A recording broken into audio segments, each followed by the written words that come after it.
masalah. Assalamualaikum warahmatullahi wabarakatuh. Perkenalkan, nama saya Sulfia Rahmanisa dengan NIM 220005089 dari Departemen Pendidikan Luar Sekolah Fakultas Ilmu Pendidikan Universitas Negeri Padang. Baiklah, di video saya kali ini saya akan menjelaskan tentang langkah-langkah mengidentifikasi kebutuhan dan sumber belajar masyarakat sasaran PLS. Untuk memenuhi tugas mata kuliah identifikasi kebutuhan dan sumber belajar PLS yang diampu oleh Ibu DRA Wirdatul Aini MPD. Sebelum kita mengetahui langkah-langkah mengidentifikasi kebutuhan belajar dan sumber belajar masyarakat sasaran PLS, kita harus mengetahui terlebih dahulu apa itu kebutuhan. Kebutuhan adalah segala sesuatu yang diperlukan oleh manusia untuk kehidupannya, demi mencapai suatu hasil atau tujuan yang lebih baik. Sedangkan belajar adalah suatu proses perubahan ke arah yang lebih baik, yang mengubah seseorang yang tidak tahu menjadi tahu, yang tidak baik menjadi baik, dan yang tidak pantas menjadi pantas. Jadi dapat diartikan kebutuhan belajar adalah sebagai suatu jarak antara tingkat pengetahuan, keterampilan, dan atau sikap yang ingin diperoleh seseorang, kelompok, lembaga, dan atau masyarakat yang hanya dapat dicapai melalui kegiatan belajar. Dan identifikasi kebutuhan belajar tersendiri adalah kegiatan atau usaha yang dilakukan untuk meneliti dan menemukan hal-hal yang diperlukan dalam belajar dan hal yang dapat membantu tercapainya tujuan belajar itu sendiri, baik proses belajar yang berlangsung di lingkungan keluarga, yaitu informal, sekolah, yaitu formal, maupun masyarakat non-formal. Setelah kita mengetahui apa itu kebutuhan belajar dan identifikasi kebutuhan, maka kita akan mengetahui bagaimana langkah-langkah mengidentifikasi kebutuhan dan sumber belajar masyarakat sasaran PLS. Yang pertama yaitu menentukan sasaran. Apakah itu sasarannya remaja, dewasa awal, dewasa pertengahan, dan dewasa akhir. Dan dari penelitian kecil yang saya lakukan ini, penelitian kecil terhadap dewasa pertengahan dan dewasa akhir. Sebelumnya kita menjelaskan masa pertengahan atau masa yang bisa disebut usia setengah baya. Dalam terminologi kronologis, yaitu pada umumnya berkisar umur atau usia sekitaran 40-60 tahun. Merupakan periode yang panjang dalam rentang kehidupan manusia di mana usia ditandai dengan berbagai perubahan fisik maupun mental. Selanjutnya, dewasa akhir. Masa dewasa akhir disebut dengan masa penutupan dalam rentang hidup pada seseorang, di mana masa ini bisa dikatakan masa yang beranjak jauh dari kehidupan masa sebelumnya. Dalam pandangan psikologi, masa tua atau lansia memiliki umur 60 tahun sampai meninggal, di mana pada usia ini terjadi penurunan kekuatan fisik dan penurunan daya ingat seseorang. Masa dewasa akhir ini merupakan proses perubahan menjadi tua. Dalam istilah lain disebut dengan setense proses. Perubahan ini dialami dengan berubahnya fisik atau psikis seseorang lansia. Masa dewasa ini, seseorang cenderung meningkat pada kegiatan keagamaan karena merupakan masa perundingan, persiapan, dan perencanaan untuk menghadapi kematian. Langkah yang kedua yaitu menyusun kisi-kisi instrumen secara teori dengan dipedomani tugas-tugas perkembangan sesuai periode perkembangan manusia. Langkah yang ketiga membuat instrumen sebagai alat untuk menemukan data, dan dari penelitian kecil yang saya lakukan menggunakan kuesioner sebagai alat untuk menemukan data. Kuesioner merupakan instrumen penelitian yang berupa daftar pertanyaan untuk memperoleh keterangan dari sejumlah responden.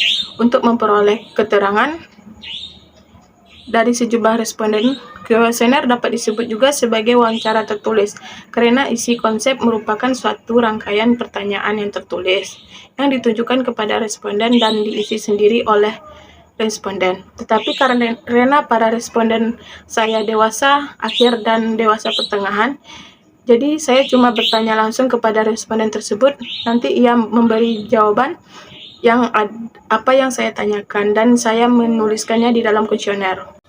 Dan inilah salah satu bukti saya mewawancarai sebuah lansia atau dewasa akhir yang berada di kampung saya, yaitu Kaluat atau Pariaman Timur, yang bernama Nenek Samsiar, usia 74 tahun, pekerjaan sebagai pengusaha batubara. Dan inilah hasil dari instrumen atau pertanyaan yang saya ajukan kepada nenek tersebut. Dan dari sebanyak pertanyaan ini, ada sekitaran 90% jawaban yang sangat utuh. Dan ini salah satu responden saya dari dewasa pertengahan yang mengisi instrumen atau kuesionernya sendiri, yang bernama Ibu Safrianti, usia 44 tahun, pekerjaan ibu rumah tangga, yang beralamat di Komplek Permata Biru Padang. Dan ini hasil dari jawaban yang diisi oleh Ibu Safrianti, yang mana dalam jawaban instrumen tersebut terdapat sebanyak 20% tidak butuh dan 80% butuh. Langkah yang ketiga yaitu pelaksanaan pengumpulan data. Dan di sini saya sangat terbantu karena instrumen yang saya buat berjumlah 30 item atau pertanyaan. Dan responden kita sebanyak 10. Jadi kita tidak terlalu sulit dan terlaksananya dengan baik dalam menghitung. Yang kelima yaitu pengolahan data. Dalam pengolahan data, penggambaran fakta, pengertian suatu instruksi yang bisa disampaikan dan diolah baik oleh manusia maupun mesin. Langkah yang kelima, analisis data. Proses analisis data ini merupakan proses inspeksi, pembersihan, dan pemodelan data dengan tujuan menemukan informasi yang berguna, menginformasikan kesimpulan, dan mendukung pengambilan keputusan yang saya ajukan. Saya mengajukan 30 item atau pertanyaan, yang mana pertanyaan yang saya berikan kepada dewasa pertengahan. Yang pertama yaitu saya butuh belajar menyesuaikan diri dengan kelompok-kelompok sosial di lingkungan rumah, yang mana keterangan yang menjawab sebanyak 80% yang menjawab sangat butuh dan 20% yang menjawab tidak butuh. Dan pertanyaan yang kedua yaitu saya butuh bagaimana cara bergaul dalam kelompok sosial. Sebanyak 80% yang menjawab butuh dan sebanyak 20% yang menjawab tidak butuh. Pertanyaan yang ketiga, saya butuh bagaimana pentingnya tanggung jawab, dan sebanyak 100% yang menjawab sangat butuh. Dari segi pertanyaan untuk dewasa akhir, pertanyaan yang pertama, saya butuh mengetahui makanan apa saja yang sehat, dan sebanyak 100 orang atau responden menjawab sangat butuh. Dan pertanyaan yang kedua yaitu, saya butuh belajar bagaimana mengatur pola makan yang baik, dan sebanyak 80% yang menjawab sangat butuh, dan 20% orang yang menjawab butuh. Dari pertanyaan yang ketiga, saya butuh belajar mengetahui apa saja olahraga yang cocok dengan usia saya. Dan dari segi olahraga, saya mendapatkan jawaban sebanyak 50% yang menjawab butuh dan 50% yang menjawab kurang butuh. Karena mereka memiliki kesibukan yang membuat dirinya tidak ingat untuk berolahraga. Dan pertanyaan yang keempat yaitu saya butuh belajar mengurangi aktivitas yang menguras tenaga. Dari sebanyak 10 responden, saya mendapatkan jawaban sangat butuh karena ia mengeluh akibat ia sangat sudah tua dan ia butuh mengurangi aktivitas yang menguras tenaganya ini agar tubuhnya tetap sehat selalu. Langkah yang ke-8 yaitu kesimpulan, dan yang mana kesimpulannya adalah dapat saya simpulkan bahwa kebutuhan belajar itu sangat dibutuhkan oleh para dewasa pertengahan dan dewasa akhir ini. Cuma kenanya di kegiatan yang kurang ia lakukan seperti olahraga yang tidak dapat ia lakukan karena tidak ada kepikiran untuk melakukan olahraga. Dan kebutuhan belajar ini sangat dibutuhkan karena dapat menunjang karir ke depannya. Dan kebanyakan orang tidak dapat memenuhi kebutuhan tersebut disebabkan oleh masalah waktu atau kesibukan yang dilakukannya untuk memenuhi kebutuhannya tersebut.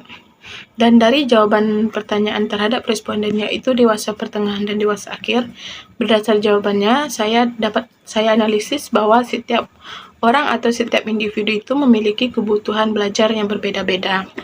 Baiklah, sekian video dari saya mengenai mengidentifikasi kebutuhan belajar dan sumber belajar masyarakat sasaran PLS, dan saya akhiri dengan wassalamualaikum warahmatullahi wabarakatuh.